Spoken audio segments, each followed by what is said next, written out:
नमस्कार प्यारे बच्चों, लक्ष्मण क्लासेस में आपका स्वागत है। आज हम पढ़ेंगे कक्षा 10 का गणित और एक्सरसाइज होगी 1.2 और क्वेश्चन नंबर 5 सॉल्व करेंगे। ठीक है प्यारे बच्चों, चलिए स्टार्ट करते हैं। तो 5वां क्वेश्चन है, जांच कीजिए क्या किसी प्राकृतिक संख्या n के लिए हमें जांच करनी है। कोई भी प्राकृतिक संख्या है n, प्राकृतिक संख्या कौन सी होती है 1 2 3 4 5 इत्यादि, है ना। किसी प्राकृतिक संख्या n के लिए संख्या 6 की पावर n अंक शून्य पर समाप्त होती है। ठीक है, तो जो संख्याएं शून्य पर समाप्त होती हैं, जो संख्याएं शून्य पर समाप्त होती हैं वे कौन सी हैं। देखो जरा, हम पहले जो संख्याएं शून्य पर समाप्त होती हैं उनके बारे में आपको बता दें, फिर हम बताएंगे 6 की पावर n शून्य पर समाप्त होती है कि नहीं होती है। ठीक है, तो संख्याएं शून्य पर समाप्त होती हैं जैसे कि 10, 20, 30, 40, ये सब संख्याएं कैसी हैं, शून्य पर समाप्त हो रही हैं। या हम कह सकते हैं 100, 200 या 1000, ये सब संख्या कैसी हैं, सब शून्य पर समाप्त होने वाली संख्याएं हैं। ठीक है, तो इनके फैक्टर करके देखते हैं। चलो, तो हो जाएगा 2 गुणे 5 2 पंजे 10, तो इसका भी जाएगा 2 पंजे 10 दूनी 20 और 2 पंजे 10 3 30। ठीक है ना, इसका हो जाएगा 2 पंजे 10। ठीक है, और 10 चौके 40। ठीक है, तो इसके देखो फैक्टर क्या आ गए। ठीक है, इसमें भी देखेंगे तो 2 पंजे 10, ठीक है, और 10 दाम 100 होते हैं, 2 पंजे 10 दाम 100। ठीक है, तो कहने का तात्पर्य यह है कि जो संख्याएं शून्य पर समाप्त होती हैं उन सब के अगर फैक्टर करके देखें तो उसका जो अभाज्य गुणनखंड होता है उसमें एक अभाज्य गुणनखंड 2 गुणे 5 अवश्य प्राप्त होगा। किसमें अवश्य प्राप्त होगा, जो संख्याएं शून्य पर समाप्त होती हैं उसमें एक अभाज्य गुणनखंड 2 गुणे 5 अवश्य ही प्राप्त होता है। क्लियर। तो ये बात तो हम जानते हैं, जो संख्याएं शून्य पर समाप्त होती हैं उनमें एक अभाज्य गुणनखंड 2 गुणे 5 अवश्य ही प्राप्त होता है। ये बात समझ में आ गई आप लोगों के। तो अब हम देखते हैं 6 की पावर n।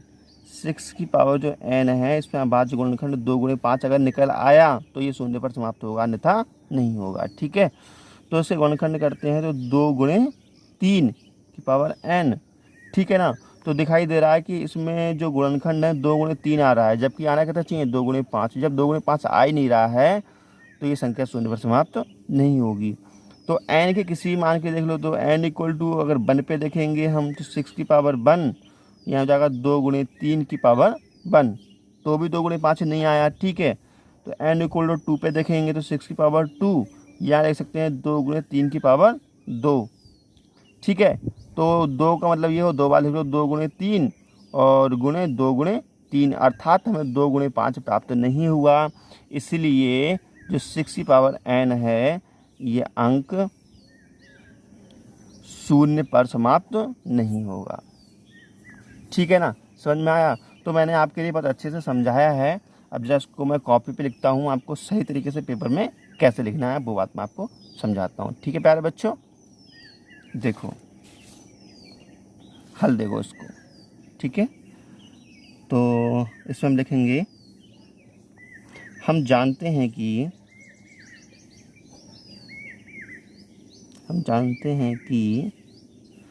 क्वेश्चन क्या कह रहा है, जांच कीजिए कि किसी प्राकृतिक संख्या n के लिए 6 की पावर n अंक शून्य पर समाप्त हो सकती है, शून्य पर समाप्त होगी, ये बात हमें बतानी है। ठीक है, तो हम जानते हैं कि जो संख्या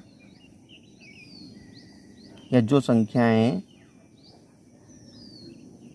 शून्य अंक पर समाप्त होती हैं,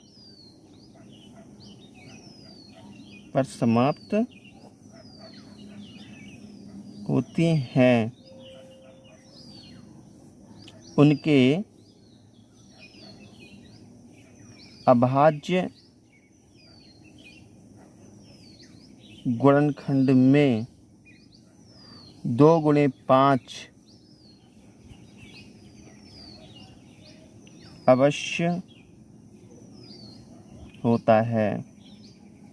अगर हम जैसे उदाहरण की बात करें तो जैसे हम 10 का ले लें, जैसे 10 है तो इसका जाएगा 2 गुणे 5, 20 का 2 गुणे 5 चौके 20, सॉरी 10 2 पंजे 10 दूनी 20, ठीक है ना। तो 2 गुणे 5 और 2 गुणे 5 इसमें है, ठीक है ना। तो हमने जैसे करके ये समझा दिया है यहाँ पर, ठीक। अब हम देखो, हम जानते हैं कि जो संख्याएं शून्य अंक पर समाप्त होती हैं उनके अभाज्य गुणनखंड में 2 गुणे 5 अवश्य होता है, ठीक है। तो अब हम देखते हैं कि 6 की पावर n, हम देखते हैं कि 6 की पावर n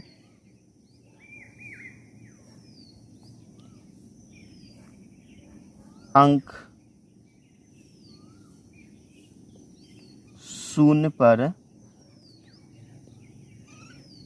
समाप्त होगी या नहीं, ठीक है। तो देख लो ज़रा,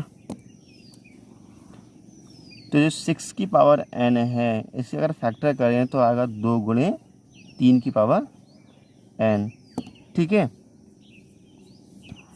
तो अब n के विभिन्न मानों पर देख लो, n इक्वल टू 1 पर देख लो, n इक्वल टू 1 पर देखते हैं 6 की पावर 1, तो ये आएगा 2 गुणे 3 की पावर 1, ठीक है। अच्छा, n इक्वल टू 2 पर चेक करके देख लो, तो 6 की पावर 2 इक्वल टू 2 गुणे 3 की पावर 2, तो इसका मतलब हो गया 2 गुणे 3 मल्टीप्लाई 2 गुणे 3, ठीक है ना। तो ऐसे ही अब n इक्वल टू अगर 3 पे देखें तो 6 की पावर 3 और 2 गुणे 3 की पावर 3, अर्थात 2 गुणे 3 एंड 2 गुणे 3 एंड 2 गुणे 3, अर्थात हम n के विभिन्न मानों पर देख रहे हैं, किसी भी मान पर हमारे लिए इसके अभाज्य गुणनखंड 2 गुणे 5 प्राप्त नहीं हुए, इसलिए 6 की पावर n शून्य पर समाप्त नहीं होगी, ठीक है। तो हम लिख सकते हैं अतः, हम लिख सकते हैं अतः संख्या 6 की पावर n अंक शून्य पर समाप्त नहीं हो सकती है, नहीं हो सकती है, क्योंकि क्यों नहीं हो सकती है, क्योंकि 6 की पावर n के अभाज्य गुणनखंड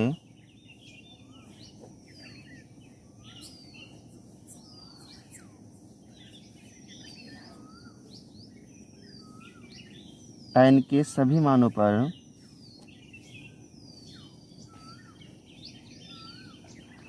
2 गुणे 3 ही प्राप्त होते हैं,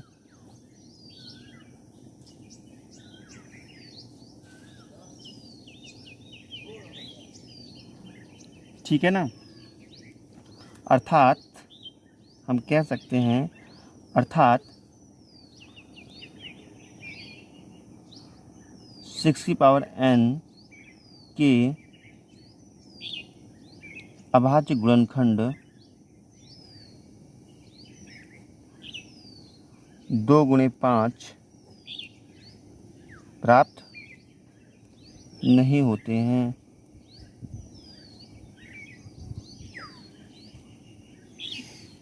यही कारण है कि 6 की पावर n अंक शून्य पर समाप्त नहीं होगा।